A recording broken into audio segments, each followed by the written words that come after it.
I'm always teetering between get a real people job and metalsmith for the rest of your life and just make art and be happy. And I always end up sticking with metalsmithing, obviously, because I haven't worked a real people job in like 6 or 7 years and I never want to go back. As you might expect, it's much more fun and fulfilling for your life to do what you want and like follow your passions and whatever, but it's not as fulfilling for your bank account and your rent payment and stuff like that. So today was one of those days where I'm like, oh, I have, I don't know, $20 in my bank account and it's the 18th of the month and I need to pay rent soon-ish. So what I'm gonna do today, it is currently 2:06 in the PMs, and I'm gonna once again, for the millionth time probably already in 2024, try to convince myself that I do not need to get on Indeed tonight and apply for every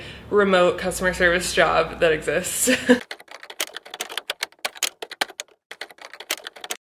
I feel like art could be just as lucrative, if not more so, if I gave it more time and energy. So this video is going to be me putting on my worker bee hat and sitting here and working for 8 hours straight, real focused. I've been listening to Fourth Wing and I have 11 hours and 52 minutes left. So it shouldn't be a problem for me to get immersed into this dragon world and just work for 8 hours. I'm gonna roll some bands like I did in the ring on my first rolling mill video. I'll insert a little picture. I want to see how much money I could potentially, I say potentially because people have to buy them for it to be lucrative. That's the thing that sucks about art, is you could sit here and work your little fingers to the bone for 12 hours every single day, but if nobody sees or buys or gives a poopy about your artwork, then it doesn't matter. I'm not gonna think about that right now. I'm gonna pretend like my shop will sell out and this is how much money I could potentially make in 8 hours of metalsmithing, to compare that to working for some dumb corporation. And trust me, this is not to make anybody feel bad who has to work a real people job. I totally understand, like, we have to pay our bills. A lot of people have kids. You gotta buy groceries. Everything is so expensive.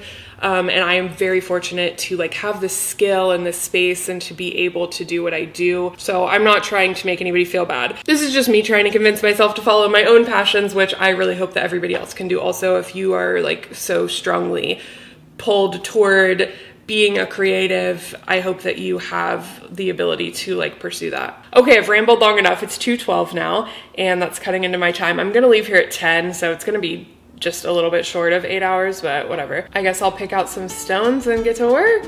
Okay, I was having a hard time picking stones because I am super poor and super low on stones, despite how rich I make myself seem at the end of this video. Also, I still have all my stones packed up into baggies from when we moved like 6 months ago.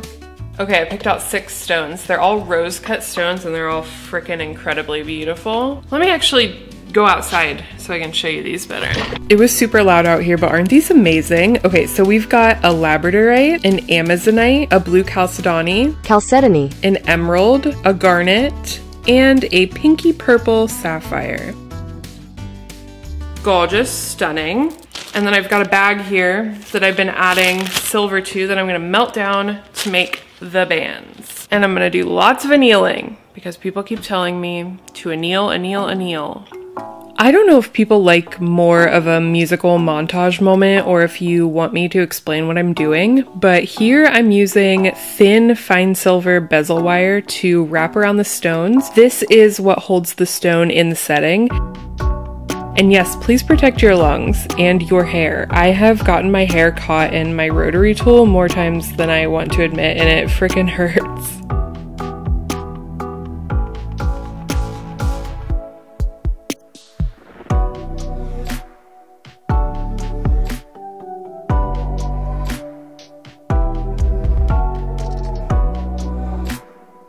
You also always want to sand your bezels to the correct height. Nobody wants a gappy, sloppy bezel. It is not an artistic choice, I'm sorry. I got all my bezels sanded and I think I'm making really good time. I don't even think it's 3:30 yet, so might be able to make more than just these 6 rings. I don't know. I am going to take my lunch break now. Zach packed my lunch. I don't know what's in here, so I thought I would show a lunch haul. We've got a bag of popcorners. naturally. Oh, we've got some dates and some walnuts. That's nice. Ooh, a little Jell-O.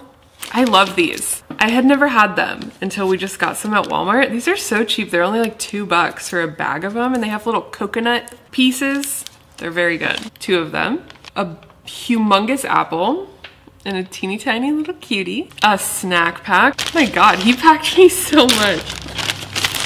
A little PB&J, which I'm gonna eat right now.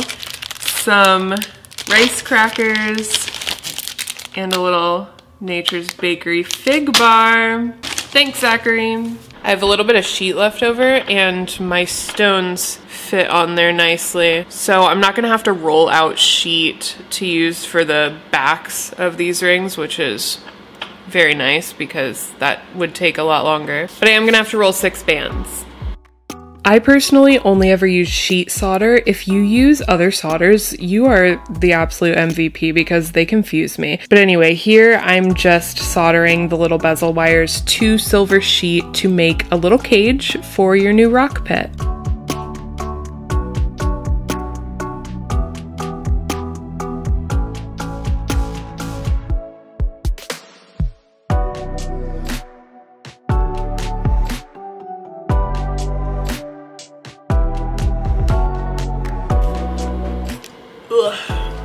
Okay, bezels are soldered and it is 4:30 p.m. All 6 bezels are soldered.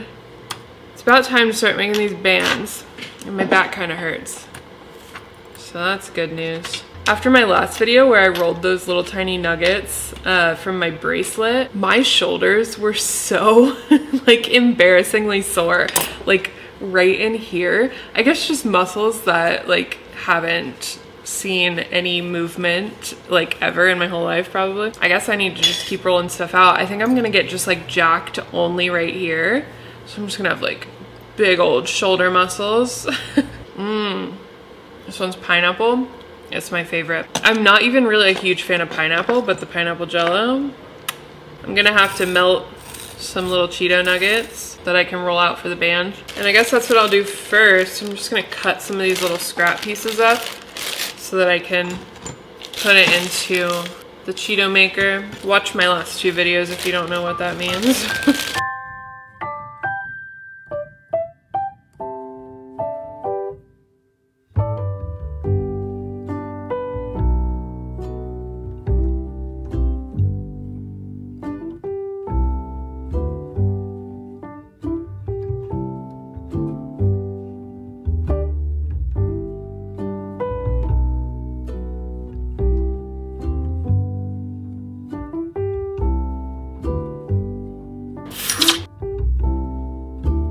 This book is getting a little spicy.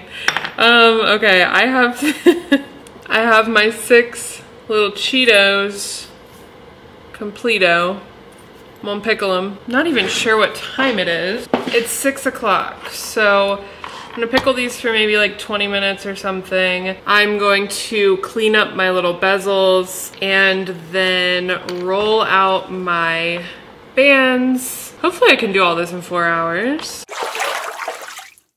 It's 6:30. I'm just waiting for my little Cheetos to pickle. And it's starting to get cold. It's 50 degrees, which I know sounds like it should be so warm, but I swear this room is colder than it is outside. I don't understand. I talked to the Arts Council, which is like the people that I rent this place from, and they actually seemed receptive to helping me figure out how to like block off the ceiling area so that I can more effectively heat and cool this place, I hope. In the summertime, I think it's gonna be even worse.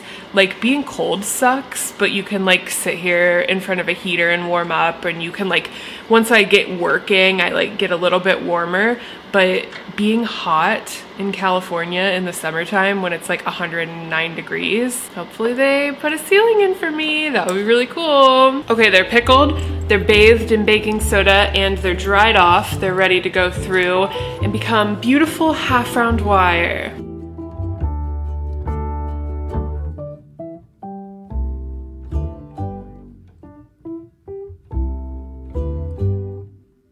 I'm gonna follow the advice of people who know more than me and I'm going to anneal these. I've got them like, I don't know, maybe halfway rolled out. And I'm gonna give them a quick little anneal and then a quick pickle and try to roll them the rest of the way out.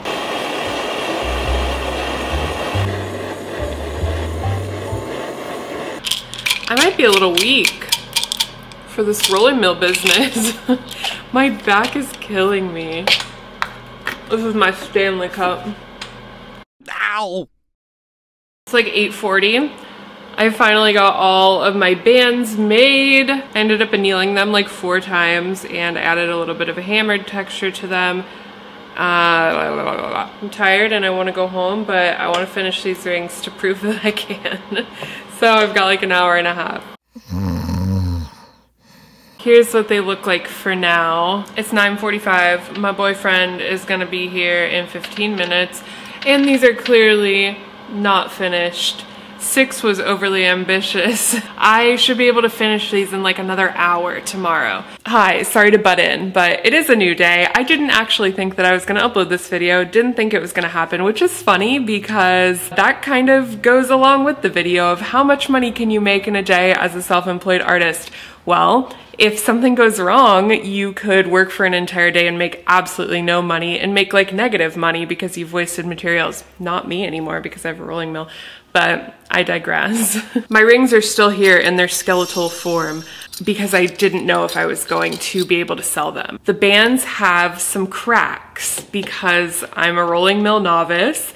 And although I did anneal, I annealed like 4 times during the process, maybe that wasn't enough. They cracked a little bit on the surface and I wasn't sure how stable the metal was. And I'm not about selling something that I don't know is going to be okay and pretending that everything is just okay. So I needed to talk to some people. I needed to make sure that I could sell these. I talked to a bunch of my metalsmith friends who are a lot more experienced with rolling mills and things than I am, and every single person I talked to said that these are fine and that the cracks are just very, very surface level. I even cut through one and everything underneath the crack is completely solid all the way through. So they're fine and I'm going to finish them and I'm going to price them out and we're gonna add it all up and we're gonna see how much money I could potentially make if people buy them. I don't know if people will buy them now that I've given this whole explanation of how I didn't know if they were stable, but I'm 99.9% sure that they are after talking to my metalsmith colleagues. And you know what the hell, I'm gonna put a warranty on them for 10 years. If they crack and break, just hit me up. What's this? Hit me up and I'll fix it. I would do that anyway. So prior to setting the stones, I need to weigh this metal. I don't ever charge more or less for a larger or smaller ring if I'm making like a batch of rings that are all gonna be the same price. So I'm just gonna weigh one of the size 7s, which is like right in the middle of the size range, see how much that one would cost in metal, and then charge that for all of them. This one weighs 0.21 ounces. So then I look up the silver spot price for the day, and that is $22.66 per ounce. So $22.66 times 0.21 is $4.75. I always round either up or down to the nearest dollar, so I'm just gonna say it's $5. Personally, I like to be transparent. This is the pricing formula that I personally use.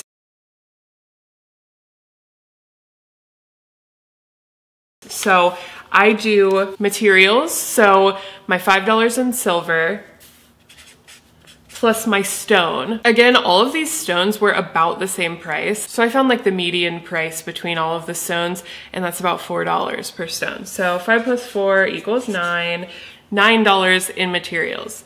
So I do materials times 3. Do you guys do this? 27? Do you guys do the 9 multiplication thing on your fingers? Anyway, 27 plus hourly wage.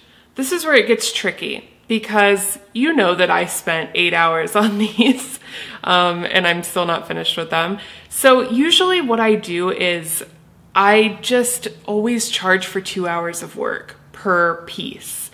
And I personally charge $30 an hour. Almost always, unless it's a very, very intricate piece that took me like a whole day to make, I almost always charge $60 for my work. So 27 plus 60 is math, 87. And then I charge a tool wear fee of 13%. This is just something that I was told to do when I first started out. It's something I've always done, and it's something that I think makes sense because as you're making jewelry, you're using your tools and they get worn out and you have to buy new tools. So that brings these rings to $98 a piece, which I think is a good price for them. So $98 a ring times 6 rings, that's $588. $588 minus 54 in material, that's $534. And then $534 divided by 8 hours is $66 an hour. I damn sure could not get a job and make $66 an hour. I even do have some like training in a field. I'm a medical assistant. I worked in the medical field for a long time. I could not make even close to $66 an hour being a medical assistant. So I guess maybe that means I have to stay an artist. Oh, darn. Sorry, Mom.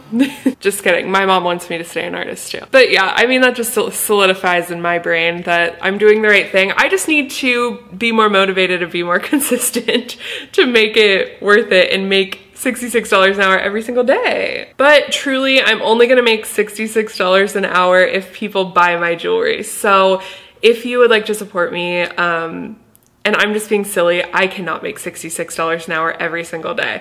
I still struggle really hard, but it's worth it because I love what I do. And I also really love making these videos. So please subscribe. I am going to show you right now the finished pieces. They're all gonna be available in my shop when you're watching this. So head to my description, click the link at the top, you'll see my website, and you can support me if you so choose. I really appreciate you guys for even just watching, liking, subscribing, whatever, wearing my art on your human body. That's just incredible. I love it. So thank you so much.